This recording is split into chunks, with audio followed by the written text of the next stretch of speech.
IPS अधिकारी अंजना कृष्णा यांच्या केंद्रीय लोकसेवा आयोगातील नेमणुकीची चौकशी करा। राष्ट्रवादीचे आमदार अमोल मिटकरी यांनी ही मागणी केली आहे।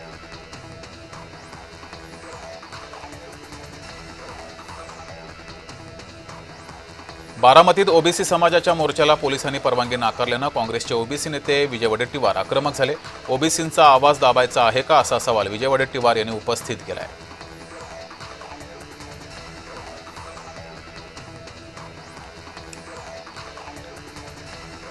कंत्राटदारांची कोट्यवधींची देयकं सरकारकडे थकीत आहेत। देयके मिळावीत यासाठी कंत्राटदारांनी मुख्यमंत्री देवेंद्र फडणवीस यांची भेट घेतली।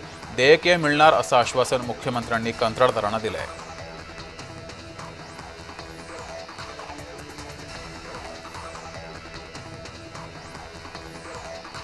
सरकारची भूमिका सांगितली आहे। कुठल्याही समाजाचं आरक्षण काढून ते दुसऱ्या समाजाला दिलं नाही। काही जण सामाजिक सलोखा बिघडवत संभ्रम निर्माण करत आहेत असं चंद्रशेखर बावनकुळे यांनी म्हटलंय।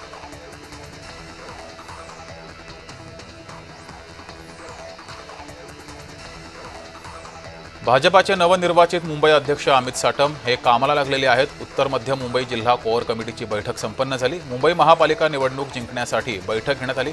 भाजपाकडून महायुतीसह स्वबळाची सुद्धा चाचपणी सुरू असल्याची माहिती समोर आली आहे।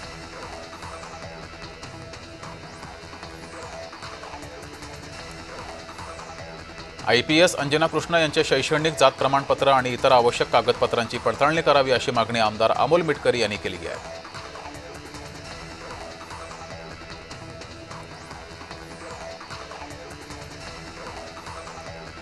बुलढाणा शहरामध्ये हो घातलेल्या नगरपालिका निवडणुकीबाबत प्रभाग रचनेच्या हरकतीबाबत बैठक बोलावली होती। या बैठकीवर शहरातील विविध पक्षांच्या आणि संघटनांच्या प्रमुख नेत्यांनी आक्षेप घेतल्यानं नगरपालिका निवडणूक प्रक्रियाच वादात सापडली आहे।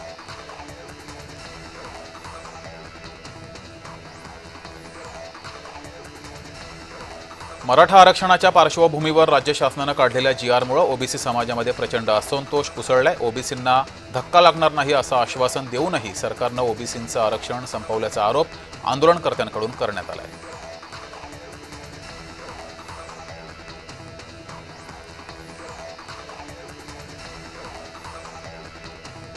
जोधपूरमध्ये राष्ट्रीय स्वयंसेवकाची बैठक आयोजित केली गेली होती। मोहन भागवत बैठकीमध्ये मार्गदर्शन त्यांनी केलेलं आहे। संबंधित 32 संघटनांचे पदाधिकारी यावेळेस उपस्थित होते।